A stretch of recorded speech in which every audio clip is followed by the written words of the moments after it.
This is the Debunking Economics podcast with Steve Keen and Phil Dobbie. The archives. Episode 251. Removing the green premium. World leaders got together virtually this week for a bit of an impromptu climate summit called by President Joe Biden before the big climate conference in Glasgow later in the year. Today on the Debunking Economics podcast, we're going to look at climate change, but in particular the approach that's advocated by Bill Gates, which is all about the green premium. To go green costs more. If we can change that so that it doesn't cost any more, then the carbon-free choice will be the way to go every time. Is it that simple? We'll explore that idea today on the Debunking Economics podcast with Professor Steve Keen. I'm Phil Dobbie. Welcome along. Well, there's a certain irony to the podcast this week as we talk about the environment, and we're talking to Steve Keen, who's sitting there with the air conditioning blasting out on a hot day in Thailand. Look, Steve, I've been watching a TED talk with Bill Gates talking about the need to remove the green premium, which he's saying is the difference in cost between a product that involves emitting carbon and an alternative product that doesn't. So zero emissions do not cost more than carbon emitting products is the aim. But is that a bit of a pipe dream? I mean, it would be beautiful if we could get there, wouldn't it? If we could say, well, okay, buy this product because it's the same as that product, but it hasn't harmed the environment in any way, and it doesn't cost any more. He says, we need zero carbon waste to generate electricity, to grow food, make things that will move around, and also help keep us warm or cool. Like if you had zero emitting air conditioning, for example, what a beautiful place the world would be. Well, actually, there's one way in which I think global warming is doing us a favour, and that is that it's an obvious, relatively simple mechanism compared to destroying the web of life on the planet. And if we find ourselves jeopardising ourselves just by that, we might think more about the web of life before we destroy that completely as well. But to me, one of the dangers of this is seeing it all through the guise of trying to get the prices right. And this is the usual story of economics in general, that it thinks everything can be solved by getting the prices right, which effectively implies that the ecology is a wholly owned subsidiary of the economy. And the reality is precisely the opposite. The economy is a wholly owned subsidiary of the ecology, and we're destroying it from the inside out. We're the alien inside the body in that case. And I'm never particularly enthusiastic about a mechanism that just tries to change relative prices as if that's going to solve the whole problem. Well, actually, it could mean our consumption goes up, couldn't it? Which is a different issue. Because he gives the example of air fuel and the green premium. He says the average retail price for a gallon of jet fuel in the United States over the past few years has been around $2.22, while advanced biofuels for jets cost around $5.35 per gallon. So the green premium is the difference between the two, which is $3. Not that I'd call biofuels green, by the way, but anyway. Well, okay, yeah. Well, hydrogen maybe was we can talk about that in a second. But anyway, let's follow his logic. So he says the green premium is the difference between the two, which is $3.13, or an increase of 140%. Since airlines would not be willing to pay more than twice as much to fuel their planes, and many customers would balk at resulting increase in airfares, the green premium on biofuels suggests that we need to find other ways to either make them cheaper or make jet fuel more expensive, or a combination of the two. Well, duh. But if you were to achieve that and get it so that biofuels or whatever is the way forward that's not going to harm the planet, we would, and it was the same price, then we would carry on flying as much as we are now, possibly even more. And that's the problem. I think this is where can we continue on the same growth trajectory we've been on. Just having that growth involving less carbon. And that would be possible if carbon was the only thing we were dumping into the environment and the only load we were putting on the planet. But it's just the most obvious load. And if we then think, well, here's a way we can actually manage to either reduce the carbon load or to spread the cost of it to discourage more carbon over time, it might not be carbon that kills us. It might be simply that destruction of the overall web of life, which we're doing quite possibly at the level of destroying phytoplankton.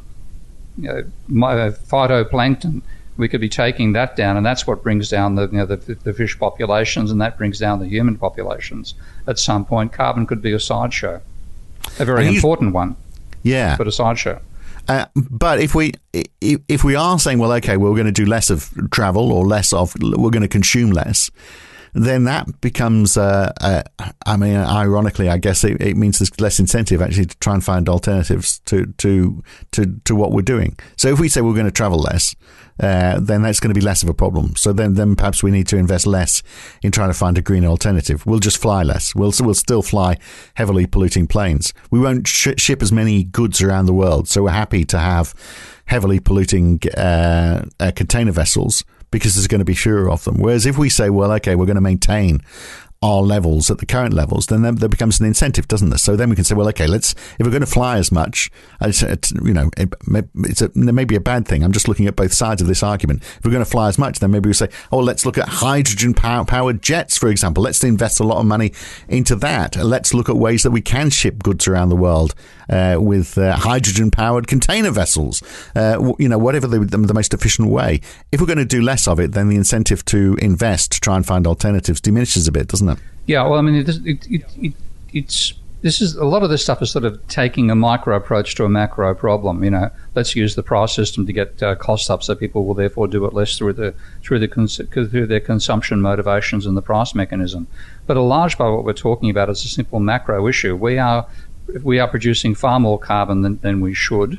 If we want to have a stable climate on the planet. So we're already, there's actually a website that I located when I was writing the current book, the New Economics Manifesto, and I found a website that collates data from a huge number of studies of temperature around the world and lets you put in comparative dates to work out just how much hotter are we now than we were X years ago. And when I did it for the period 1900 to 1920, which is pretty much as far back as the data goes, and looked at annual anomalies, we're already at 1.3 degrees above the level of temperature that applied from 1900 to 1920. So that is a macro issue that's telling us we've consumed far too much carbon, we've dumped it into the atmosphere and drastically increased the temperature of the planet. We have to take a macro approach and work back from that. And I think ultimately that's where we find ourselves heading to. But doing it through the price mechanism won't cut it. But isn't his approach through the price mechanism, isn't it a macro approach? Because he seems to be saying, well, if we get this green premium down to zero, and he's saying it's not much, by the way. He reckons it's $18 a month for the average household, which isn't a great deal to pay. That's how much the difference is between you paying for something which is creating carbon versus something that's not. If we got carbon emissions down to zero, no matter how much we flew or how far we took goods around the world, then taking your point that there are other repercussions on the planet, not just from carbon emissions, but just our level of consumption. But if we, there's lots of untapped energy, obviously coming from the sun. If we could tap all that and without any extra cost, then the price mechanism works, doesn't it? That becomes his approach is all about saying, well, let's get it down to zero, so that there's zero carbon emissions. Yeah, everything looks sweet. No, it's about getting the price right so that the quantity drops out from the marketplace. But that's not what he's saying. He's saying let's get the price down, not to reduce the quantity. He's seeing that the quantity stays the same. He's saying let's just get the price down through investment in alternative technologies. So that those alternative technologies replace the carbon-based ones. Yeah. That's what when he talks about the green premium, he says, it's the cost of how much more it costs to do something that doesn't emit carbon, and we've got to get that down to zero. That's got to be the focus. Yeah, well, I mean, I think it's not a mechanism I'm going to argue against, but I don't think it's the entire. There's no single solution to any of these issues. So yes, it would help if it didn't cost you more money to use a non-carbon based form of energy than a carbon-based system. And that would therefore mean it's a sort of why not decision to go across to carbon-free as based on carbon. But if we still have the same growth trends, then even though we're not pumping carbon dioxide into the atmosphere, we're still increasing the load we put on the biosphere by continuing to grow at that rate. And I think that if you look at things like the human ecological footprint that tries to quantify how much of the planet where the human species is using, they include the impact of carbon dioxide as about half of that. But if you take that out of it, with the carbon impact, they reckon we're using about 1.6 planets per year. Take out the CO2, we're using 0.8 planets per year, and that leaves 0.2 of the planet, by 20% of the planet, for every other species, apart from us and the animals we breed to eat. So it is still, we're leaving a trivial amount of the planet for the wild system. And how long would it take us to exhaust that remaining 20%, even in a completely CO2 generating free industrial system? We'd still not got that 20% pretty rapidly. And then what do we tell the lions and tigers to do? Well, and it doesn't really matter what we tell them. It's what the biosphere comes back and tells us is the consequence of us taking out that much of the planet's resources. We will damage the capacity of it to support our lifestyle. Yeah, so if we had a carbon neutral way of making cement, I think this is the point you're trying to make, then we wouldn't be adding extra carbon into the atmosphere, but we might be cementing over the jungle, and that is more harmful. And there's no incentive for us not to do that because we are not adding carbon. We've got the green premium down to zero as far as Bill Gates is concerned. It doesn't affect the fact we've still got we're the red premium. We're not just this green premium stuff. Again, implies that we're in harmony, except what we're doing with carbon dioxide. We're massively out of harmony. We are the chief predator, possibly the chief parasite on the global biosphere.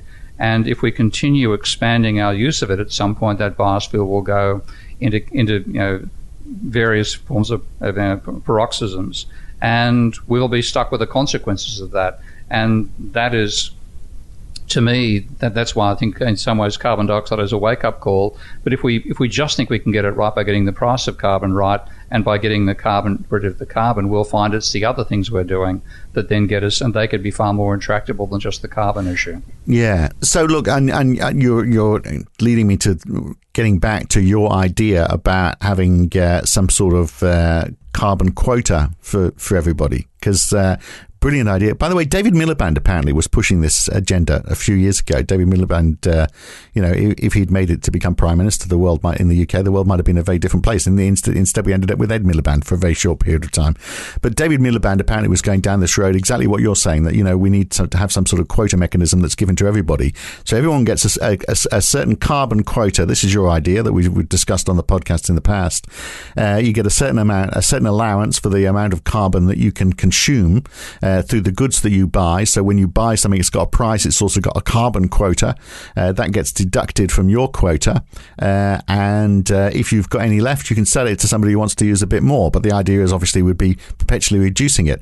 That helps with the carbon footprint. It doesn't help with the issue about cementing over rainforests, does it? Well, I mean, and how, for example, how does it work with food? Can we measure food that was created by clearing rainforest? Does that have a carbon quota attached to it? Does that mean that you get beef from Brazil should be more expensive than beef from Scotland because Scotland didn't clear the forests? I mean, it's very difficult to work out, isn't it? It is, but that sort of calculation is something you'd need to make when you're working out your overall carbon rations. The reason I propose a carbon rationing system is you could bring it in at the national level.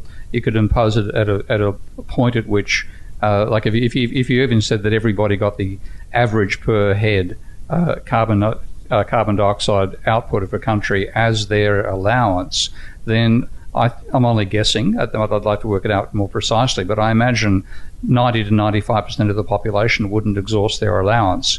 So that you'd have the rich having to buy their extra carbon credits they need off the poor, and that would be, I think, a much more effective incentive than the green system that Bill Gates is talking about, both to reduce carbon consumption and to innovate in the direction of carbon-free energy production technologies and so on. And it would also give us a mechanism and I think again, I'm very pessimistic on this front. I think we're going to be forced to have to drastically reduce our consumption levels as a species on the planet, maybe to something back like we had back in the 1970s, which is about 1/3 of what we consume now.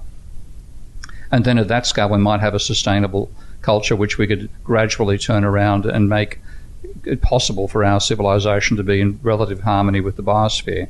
But or maybe you don't need to go back that far. Maybe we just need to go back to last year when we were in lockdown, where people weren't travelling as much; they were sitting at home, and consumption was way down. Maybe life was pretty good then. Actually, out on our bikes, the air was a lot cleaner, the roads were less busy.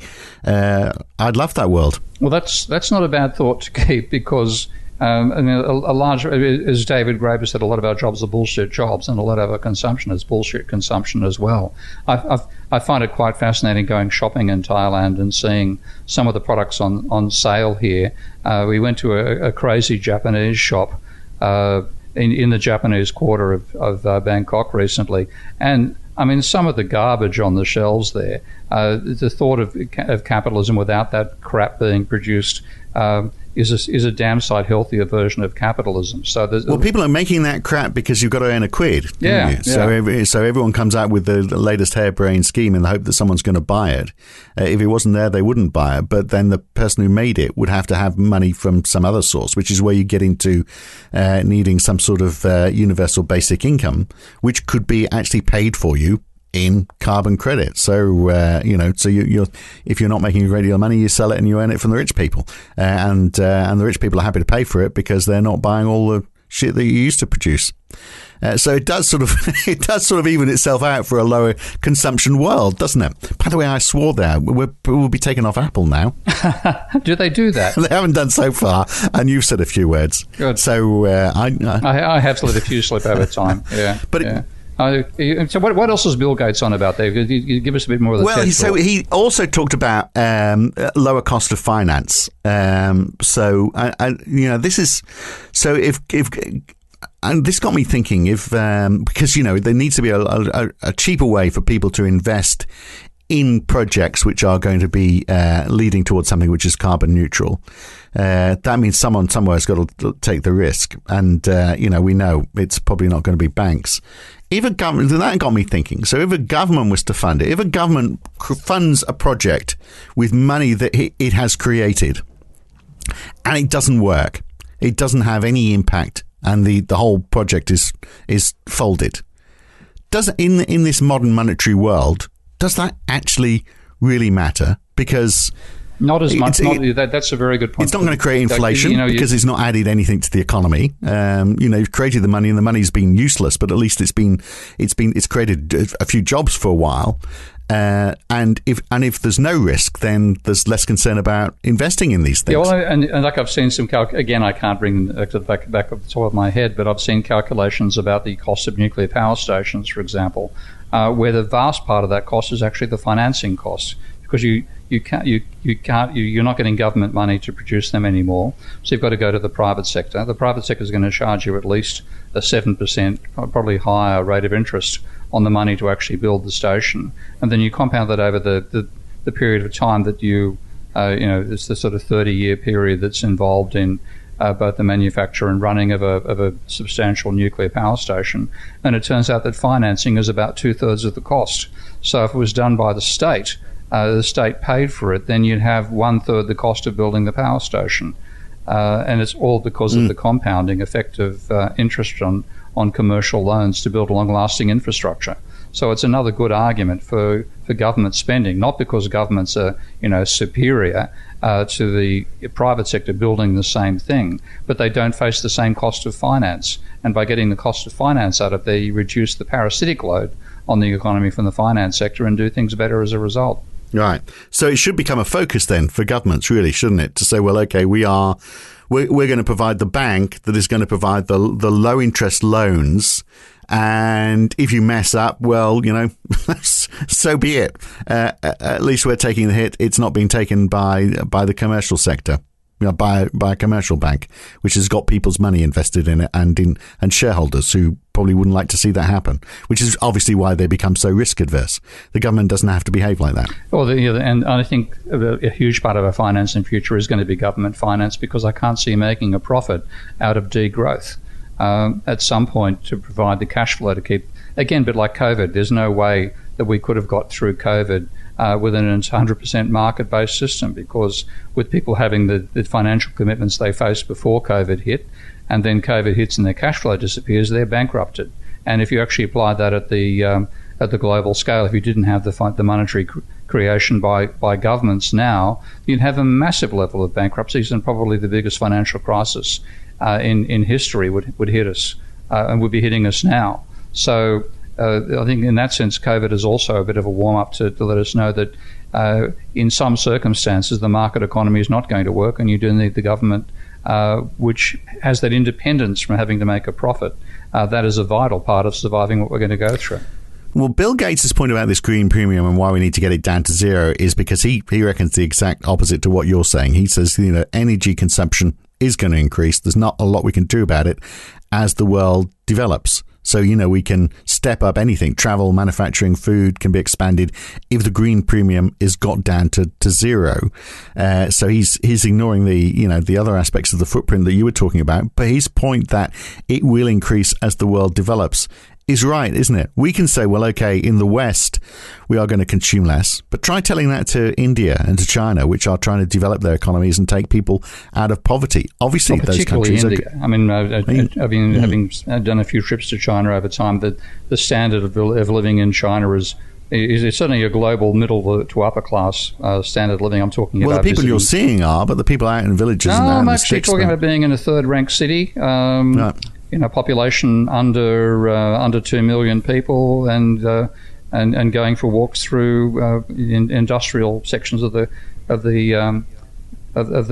cities. It's not all that level. Okay, so India and different story, and all other countries in the third world. But India definitely, yeah.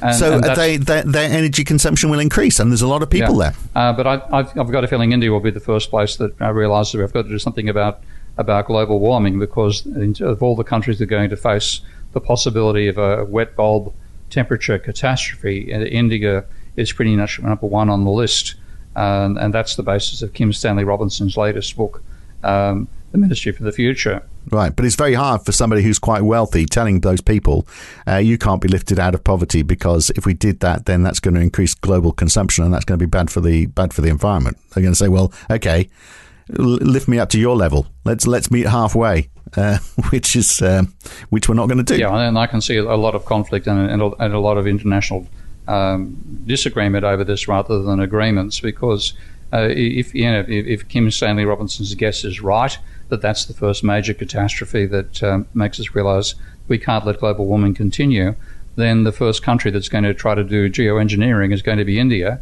And if the rest of the world tells them you're going to damage our environments and our economies and agriculture, India's going to be SCFU because you did bugger all for us. Again, this is why, to some extent, looking at something as straightforward as a green premium, again, to me, I think is leaving out what is going to be the politics of a world where we finally take global warming and climate change seriously. Well, the world sort of kicked into action very quickly, didn't it, to try and find an answer for COVID-19. I mean, science stepped up to the mark, government stepped up to the mark at all cost. The problem is there's not the same sense of urgency. There's no trigger event. We're watching the train wreck in slow motion. There's nothing to make in 2022 every government say, right, well, we need to get very serious about this, and this is going to be as life-changing to our lifestyle as COVID-19 was. That's the problem. We're marching into this very slowly. Well, quite quickly, but not fast enough. Yeah, and I think it's a case of how we walk back from where we get to rather than avoiding walking into the problem. That's the perspective I've got on this. Can we get a global response? Because you talked about the beauty of the idea of getting carbon credits to every individual is that it can be applied at a national level, but that is not going to stop Brazil ripping up rainforests to create stuff that they're going to ship to us. I guess if they ship it to us, then we can put carbon credits attached to those purchasers, so the incentive for them to the ability for them to sell to us, the demand goes down. I guess you've got that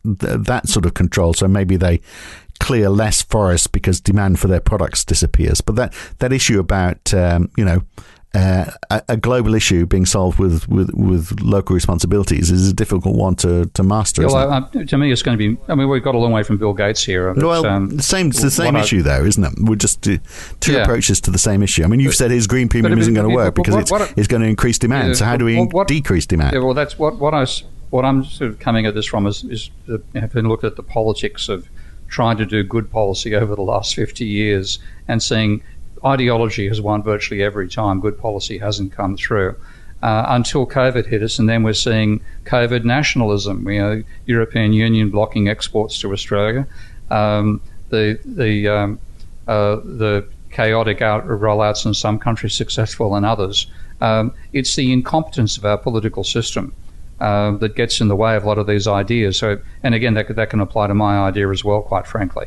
But the reason that I'm pushing it is that I think if we had central bank digital currencies established before it became obvious, then we could use them for that after we've made the mistake of getting into dire straits with the climate. The idea of policies that are going to stop us getting there, politically, I think that's naive, because the history of humanity is we don't learn before we have a crisis. We have a crisis and then learn in the aftermath. So how is central bank digital currencies fitting into this? Sorry, that was... that was about the idea of having a universal carbon credit. You could have a digital bank central currency. A central bank digital currency which could be used for any purpose at all. Initially, you might be using it as a way of... So it gets managed by the central bank. That's the method of distribution for it, right? Okay. That'd be the method. Which is acting almost like a second currency in that case. Yeah. So, I mean, we need a global response. It sounds like we're never going to get a global response. So are you saying, well, okay, everyone needs to do their bit, which is not coordinated, of course. I mean, I can just see it being chaotic because... like, for example, you had the wonderful climate event that I sent you that little map of before it hit you, the Arctic blast coming down and hitting the whole of Europe, and you went from 20 degrees Celsius to -5 in a couple of days. Now that sort of event is localized. It's something which wasn't felt in America at the same time or China at the same time. And when you get a climate a wake up call from the climate that's comparable to COVID, it'll also happen in a regional way. It'll be some part of the world that cops some absolutely undeniably global warming related crisis, and that's where the wet bulb temperature calamity is the most obvious possibility. And when it happens in that country, then it'll be its domestic politics that rules what it does. It won't give a stuff about the rest of the world, and then we'll be caught in genuine, I think, international conflict over it. And I'd like to imagine there's a better way of getting there, but I think that would be imagination, not reality. Well, I mean, we talked last week about Janet Yellen's approach to try and get a globally agreed tax rate, and I think we concluded not a hope in hell of that happening, because for exactly the same reason. Local politics. So, I mean, sadly, I mean that is almost going to stop any approach taken, isn't it, to try and resolve the problems that we are placing, the burden we are placing on the planet. And that's partly why I'm sceptical about the whole IPCC approach as well, and the idea of international meetings about this, because it's a talk fest, not a do fest, and often the do fests occur at the local level. And if you had people, locally promoting that the need to have regenerative agriculture, for example, that the need to have local battery storage, bring in solar, and need to have safe nuclear, et cetera, at the local level, you might have had more impact than you ever got out of all international meetings. So if you were to say, well, okay, doing something is better than doing nothing at all, let's set an example to the world. So the UK is going to introduce this individual carbon credit scheme through a digital currency that the central bank manages. Then people are going to leave, aren't they? They're going to say, well, hang on a second. It now costs me so much to heat my house in the UK. The steel industry... You're talking Rupert Murdoch here, not the bloke in Staffordshire. Yeah, but we... 95% don't even know what Staffordshire is. But I know most of the consumption obviously is from the wealthy people. And yeah, so people... But it would mean that the price of things would go up. So the cost of producing...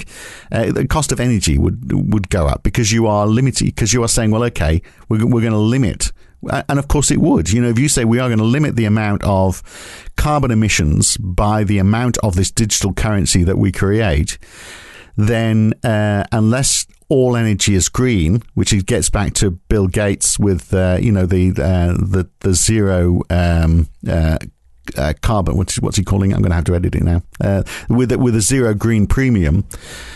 Unless you hit that, then things are going to go up in price. So, for example, the steel industry, which is brinking on the edge of extinction in the UK, a big part of that is because energy prices are so much higher in the UK compared to Europe and the rest of the world. So there would be flow-on effects like that. So we wouldn't produce steel; we'd have to import steel because of this. So there would be a lot of flow-on effects from doing this as one country on its own. And part of it would be a lot of rich people saying, well, let's go somewhere where they don't limit our carbon usage. Yeah, I know. There's no such thing as an action, as a policy without consequences.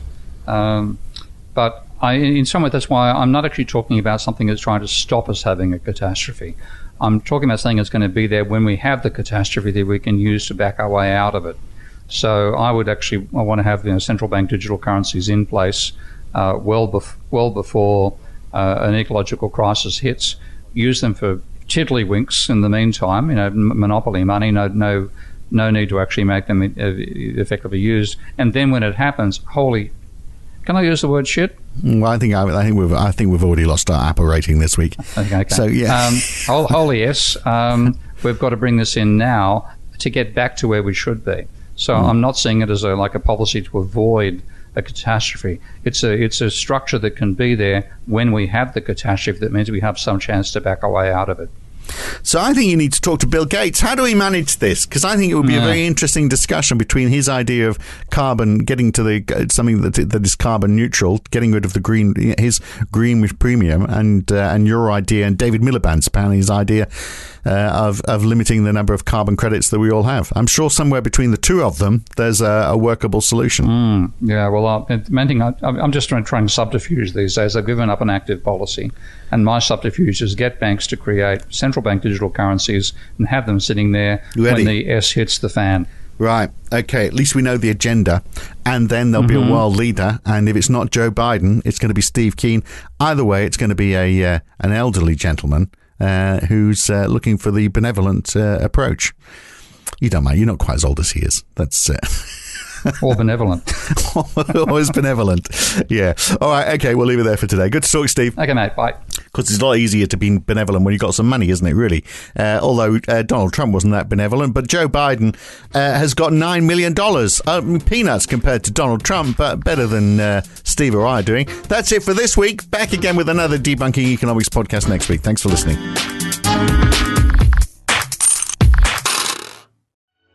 If you've enjoyed this podcast, then please share it with your friends, like it on YouTube, and subscribe to this channel.